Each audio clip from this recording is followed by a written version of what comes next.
नमस्कार प्रेक्षकांनो, तर आपण बघतोय आई आणि बाबा रिटायर होतातचा आजचा एपिसोडच्या सुरुवातीला बाबा इथे आईला विचारतायत, तुला त्या ध्रुव बाळाची गोष्ट माहिती आहे का? तर आई म्हणतात, हो माहिती आहे. म्हणजे कशी आहे ती गोष्ट? तर इथे वडिलांच्या मांडीवरून उठायला लागल्यामुळे अमरत्वात अळपदाचं वरदान मागणारा ध्रुव बाळ असं आई म्हणतात पुढे.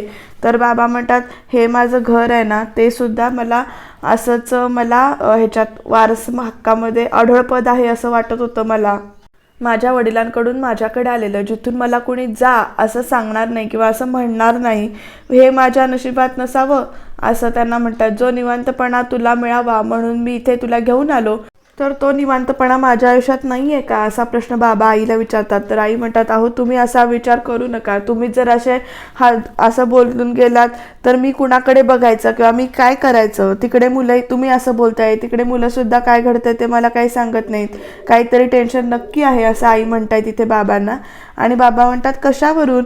तू उगीच काळजी करतेस ग. तर आई म्हणतात, तुम्हाला नाही कळणार, मग त्यासाठी आईचं मन लागतं असं म्हणतात. आणि वरती, आता यावर मी आणखीन काय बोलू असं बाबा म्हणतात. तर आई म्हणतात की तुम्ही जरा एकदा बोलून घेता का मुलांशी असं विचारतायत ते बाबांना. बाबा पण म्हणतात, बघूया बोलूया म्हणून, नाहीतरी समीरला मला विचारायचंच आहे त्या बिल्डरच्या बाबतीत. मग आई म्हणतात, अहो आता हे काही सांगू नका.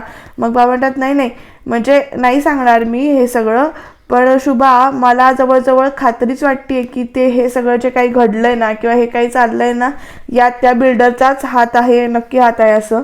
समीरला सांगून एकदा चौकशी करायला हवी. तर आई म्हणतात, अहो तेच तर सांगते ना तुम्हाला की त्याच्या डोक्यामध्ये किती काळजी आहेत आणि तुम्ही आणखीन एक कारण सांगून त्याच्या डोक्याचा व्याप वाढवणार आहात का असं विचारतात. मग तूच बोल असं बाबा म्हणतात आईला. आणि मग आता सावकाश, उशी द्या बरं ती म्हणून पायाखाली उशी ठेवतायत. सावकाश जरा असं म्हणून आराम करायला सांगतायत. मी तुमच्यासाठी लेप घेऊन येते असं सांगतायत. आता बघूया काय होतंय ते.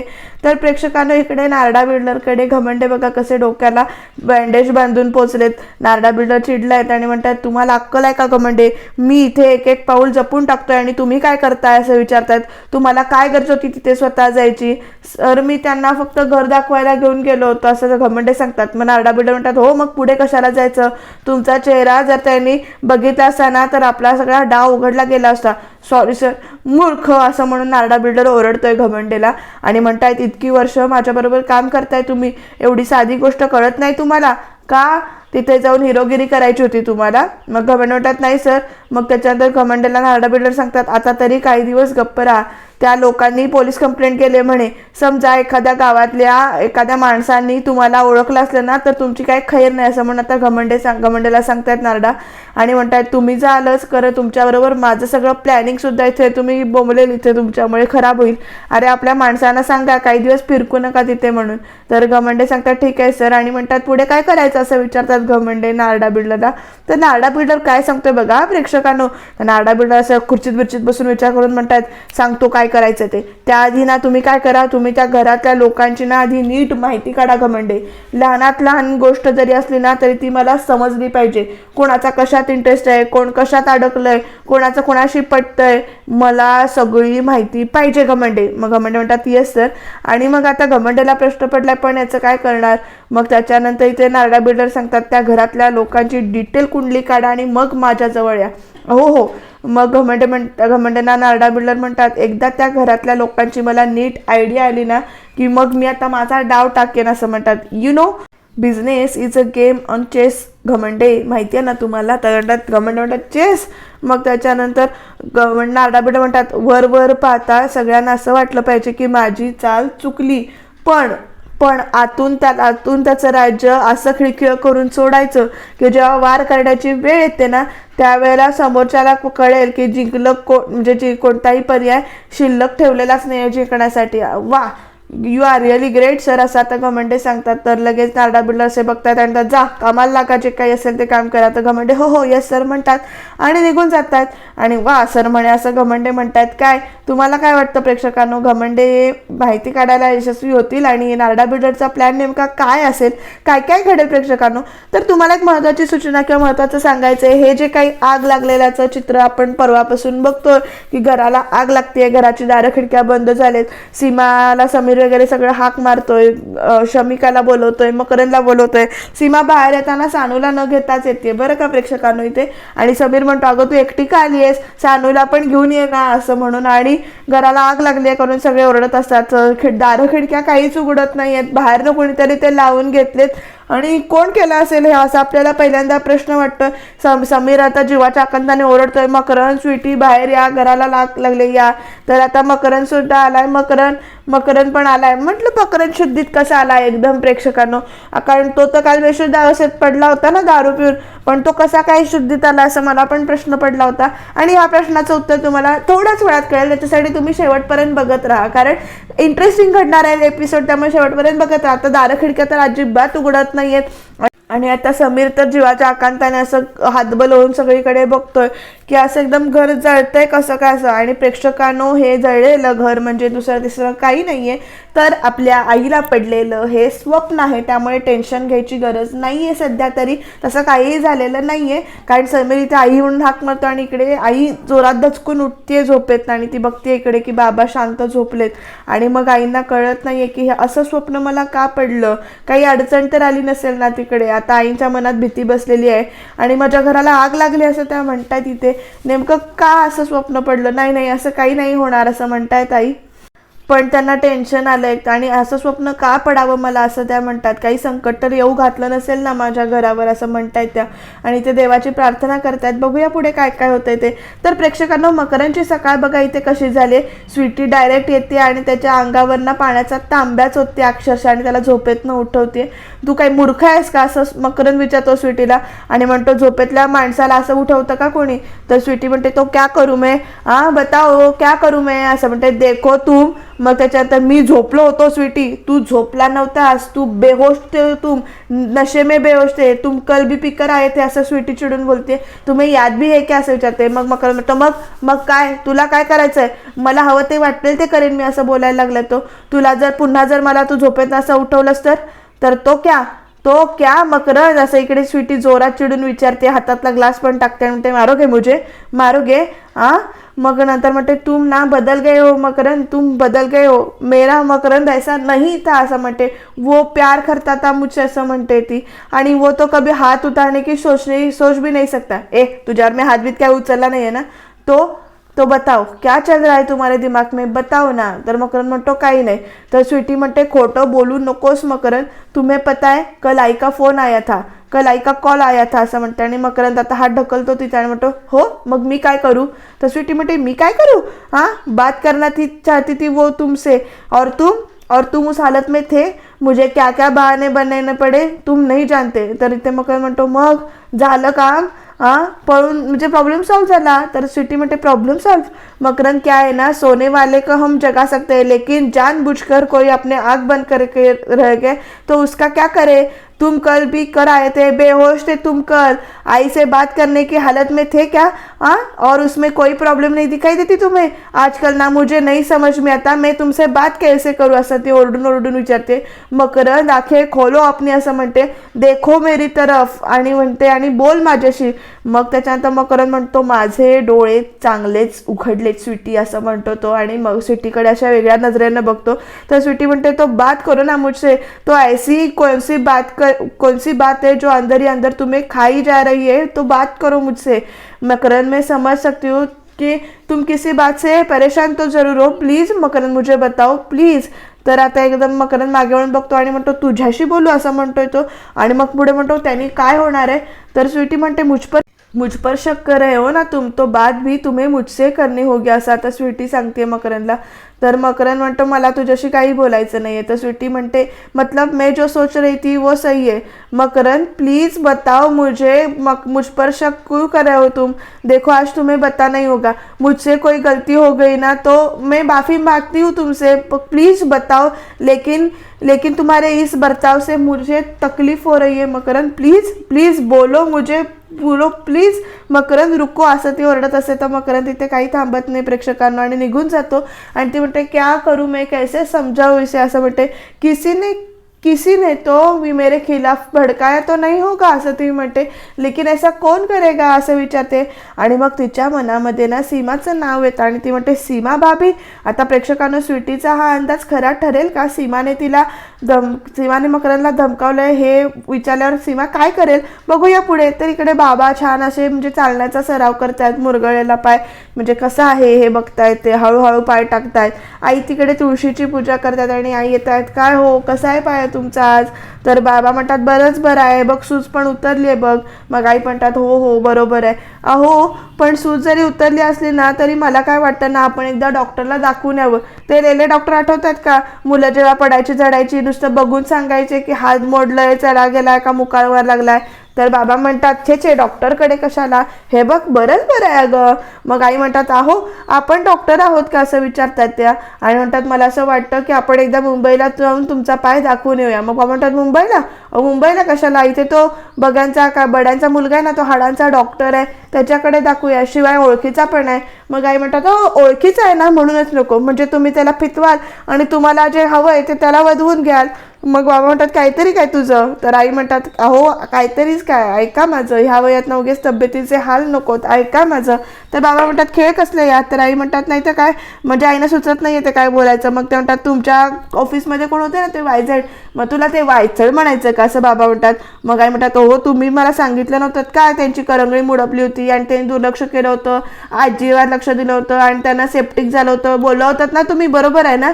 मग बाबा म्हणतात अगं त्यांची केस वेगळी होती, अगं त्यांची करंगळी दारात चिमटली होती म्हणून त्यांना जखम झाली होती, मग ते सेप्टिक झालं होतं असं म्हणतात. अरे माझी केस वेगळी आहे असं बाबा समजावतात, माझा पाय मुरगळला आणि तो बरा आहे बघ. मग आई म्हणतात डॉक्टर आहात तुम्ही? हां सांगा ना मला, तुम्ही डॉक्टर आहात, वैद्य आहात का जादूगार आहात? नुसतं बघून तुम्हाला कळतं आत काय झालं ते? अहो असे नुसते अंदाज बांधून तब्येतीकडे दुर्लक्ष करायचं वय नाही आहे तुमचं. आपण मुंबईला जायचं म्हणजे जायचं. बाबा म्हणतात आणि काय घर बंद करायचं आणि परत कोणी आलं आणि घरात घुसलं म्हणजे नाही मी दाराला कुलूप लावून कुठेही जाणार नाही. मग काय म्हणतात अहो असं काय करताय वेड्यासारखं, आपण डॉक्टरकडे जाऊया, तुमचा पाय दाखवूया आणि डॉक्टर जर म्हणाले तुम्ही ओके आहात ठीक आहे तर आपण लगेच परत येऊया असं म्हणतात. त्यात काय मोठं, मी तुमचं काही एक ऐकणार नाही आहे, तुम्ही तयारीला लागा, चला कपडे भरायला घ्या असं आता बाबांना आईनी म्हणजे अक्षरशः आदेश दिलेला आहे. कारण आईना पडलेलं स्वप्न ही भीती आहे आणि ते कुणाला सांगत नाही आहेत. बाबा म्हणतात असं का वागते हिला फक्त काही करून मुंबईला जायचंय पण हिला कळत कसं नाही आहे असं बाबांच्या मनात इथे विचार चाललाय. प्रेक्षकांनो काय होईल पुढे बघत राहूया हां. तर प्रेक्षकांना इकडे बघा सीमा आवरती तर स्वीटी सीमाशी बोलायला म्हणते भाभी असं म्हणून. मग त्याच्यानंतर सीमा विचारते आला का तुझा नवरा शुद्धीत? स्वीटी म्हणते जी. मग त्याच्यानंतर स्वीटी म्हणते मुझे ना तुमसे आप थोडी बात. मग लगेच सीमा म्हणते ऐक ना मला ऑफिसला जायचंय, माझ्याकडे अजिबात वेळ नाहीये, तुझ्या नवऱ्याला चहा कॉफी लिंबू सरबत हवं असेल ना तर तुझं तू बनव. मग स्वीटी म्हणते नाही भाभी वो सब नहीं चाहिए. मग सीमा म्हणते मग काय पाहिजे तुला? मग त्याच्यानंतर स्वीटी म्हणते आपकी मकरंद से कुछ बात हो गई थी क्या? म्हणजे तुझ्या दारुडा नवरा आजकाल घरात तरी असतो का? आणि असंही रिकामटेकड्या लोकांशी बोलायला ना माझ्याकडे वेळ नाहीये, खूप कामं आहेत मला असं म्हणते सारखी. मग त्याच्यानंतर स्वीटी म्हणते ॲक्च्युअली मैं बहुत परेशान रहती हूँ मकरंद की वजह से, इसलिए मैं बस जानना चाहती थी कि क्या जानना चाहती थी की मकरंद रोज दारू पिऊन काय येतो ते असं सीमा विचारते. मग ते त्याला विचारणार मला कशाला विचारतीयस असं आणि पुढे म्हणते आणि कशी बघते बघा स्वीटीकडे. मग त्याच्यानंतर स्वीटी म्हणते भाभी आपने तो कुछ कहा नहीं कहा ना उसे असं डायरेक्ट आता स्वीटीने विचारलंय. आणि सीमा रागाने स्वीटीकडे बघते आणि बघा काय असं म्हणते सीमा आणि मग म्हणते अच्छा म्हणजे आता तुला असं म्हणायचंय की मकरंद रोज दारू पिऊन येतो, तो माझ्यामुळे दारू पिऊन येतो? हे बघ तुझी ही काही लपडी आहेत नाही, तुमची तुम्ही सांभाळायची बरं का, माझ्याकडे यायचं नाही. तुझा नवरा दारू का पितो, तुझ्याशी का भांडतो हे मला काय माहिती असणार, तू स्वतःलाच विचार ना, तूच काहीतरी केलं असशील असं डायरेक्ट स्वीटीला इथे सीमा म्हणते. आणि म्हणते स्वतःचा नवरा ऐकत नाही म्हणून तू माझा नाव घेशील? मग स्वीटी म्हणते वो बात नहीं है भाभी, मकरंद का बिहेवियर ना एकदम से चेंज होता रहा है, उसके दिमाग में क्या बात चल रहा है, कुछ बात होगी मुझे कुछ समझ में नहीं आ रहा असं म्हणते. मग सीमा म्हणते समझ में नहीं आ रहा ना, मग समजून घ्यायचं, मी तुमच्यात भांडण लावते असे माझ्यात खोटं आरोप करायचे नाहीत. मग स्वीटी म्हणते नहीं भाभी आपको कुछ गलतफहमी हो रही है मेरे कहने का मतलब. मग सीमा म्हणते एक तर तू बाहेर बाहेरची आहेस बस. त्यात डायरेक्ट लग्न करून तू आमच्या घरात आली आहेस. आईच्या जागी जर मी असते ना तर तुला कधीच या घरात घेतलं नसतं, पण आईनी तू मकरंदकडे बघून तुला स्वीकारलंय हे लक्षात ठेवायचं. आणि तू काय करतेस का, मकरंदला एवढा त्रास देतेस की तो दारू प्यायला लागलाय. याआधी कधी असा वागताना दिसला नाही.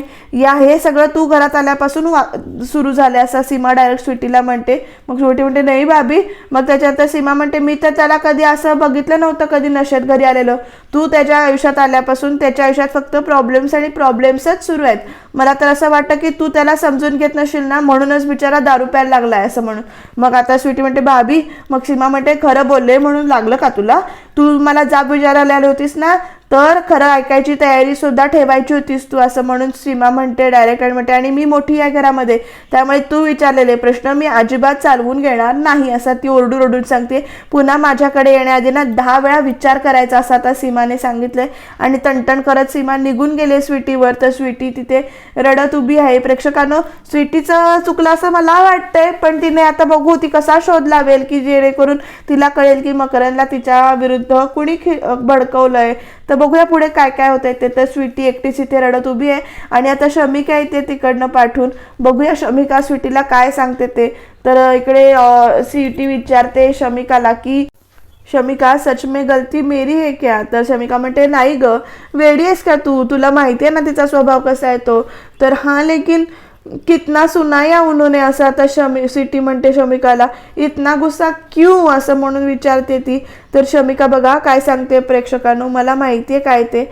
मग इकडे शमिका म्हणते मी समीर दादा आणि सीमा वहिनीचं बोलणं ऐकलं होतं आणि मग तेव्हा जे दारात बोललेली जे काही असतं जे शमिकाने ऐकलेलं ते शमिका इथे सांगते की सीमा कशी म्हणत होती आपल्याकडे पैसे नाही आहेत आणि ना तुझ्याकडे नोकरी आहेत, म्हणजे माझा पगार आहे तुझ्याकडे नोकरी नाही आहे, कुठून आणणार आहे पैसे वगैरे.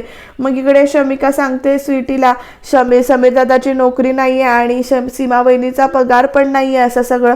दोन यार पण काहीतरी मेजर प्रॉब्लेम आहे असं आता शमिका सांगते स्वीटीला.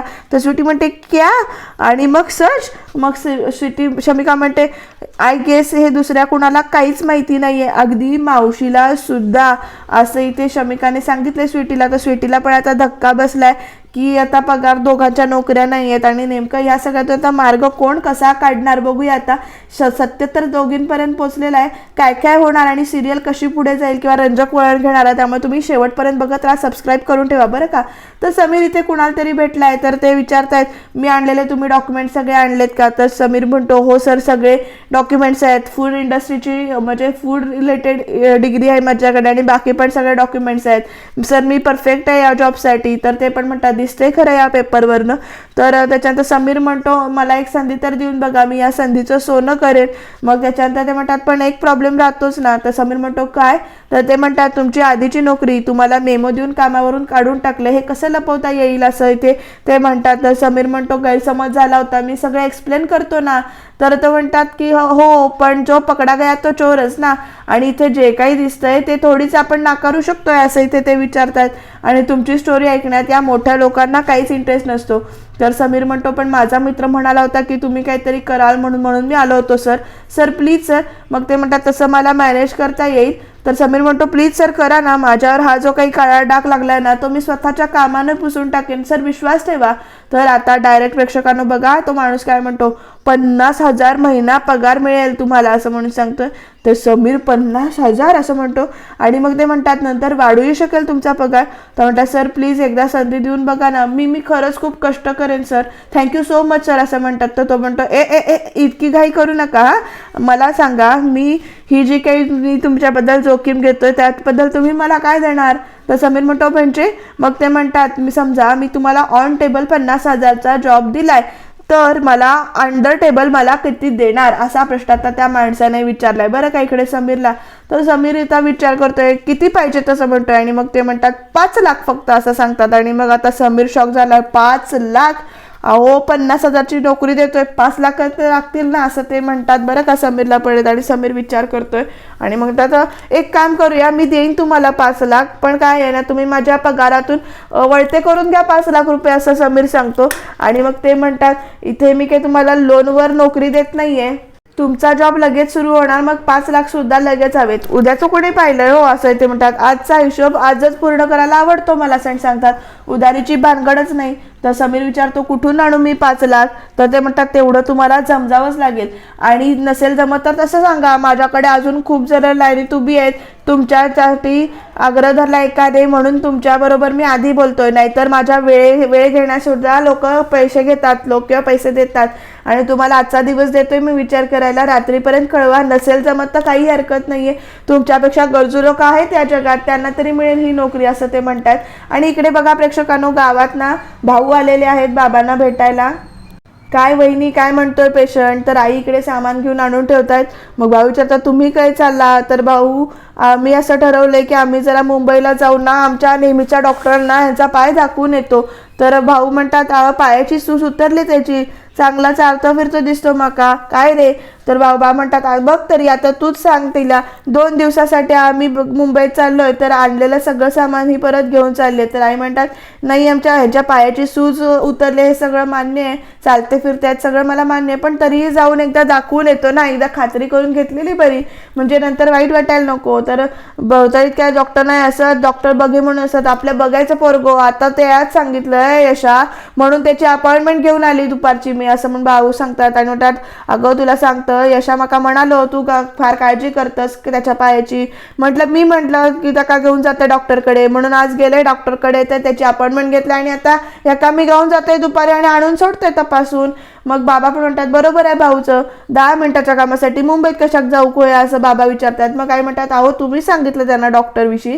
मग लगेच भाऊ म्हणतात म्हणजे त्याने मला का फोन केलेलो, म्हणालो की तू फारच टेन्शन घेतलंस त्याच्या पायाचं, डॉक्टरकडे का दाखवल्याशिवाय तुझा जीव काय थारा घेऊचा नाही, म्हणून म्हटलं की येता येता डॉक्टरकडे गेलंय, त्याची अपॉइंटमेंट घेतलंय आणि आता दुपारी घेऊन जाताना आणून सोडतंय असं परत भाऊ सांगतात. मग तर झालं विचारतात पुढे प्रेक्षकांना. आईंना मात्र टेन्शन आलं आणि उद्याच्या भागात तिकडे स्वीटी आणि सीमा काहीतरी बोलतायत आणि सीमाने ना स्वीटीवर हात उचललाय, कारण दोघी एकमेकीच्या नवऱ्यावरनं बोलतायत आणि सीमाने उचललेला हात तिकडे आई आणि बाबांनी बघितलाय. प्रेक्षकांनो आई आणि बाबा फायनली मुंबईत पोहोचलेत. आता बघूया पुढे काय काय होणार, ते जे काही घडलेलं सत्य आहे सगळं मकरंदचं किंवा सीमाच्या समीरच्या नोकरीचं ते सगळं आईबाबांच्या पुढ्यात येणार का, काय काय होणार हे सगळं इंटरेस्टिंग ठरणार. आणि बाबा परत बोरतळा कधी येतील हे जाणून घेण्यासाठी तुम्ही चॅनलला सबस्क्राईब करा, सिरियल शेवटपर्यंत बघत राहा, छान छान कमेंट करा आणि हो बघायला विसरू नका आई आणि बाबा रिटायर होत आहेत, कारण खरंच इंटरेस्टिंग मोडवर आलेली आहे सिरियल. त्यामुळे तुम्ही प्लीज चॅनलला सबस्क्राईब करायला तेवढं विसरू नका. धन्यवाद.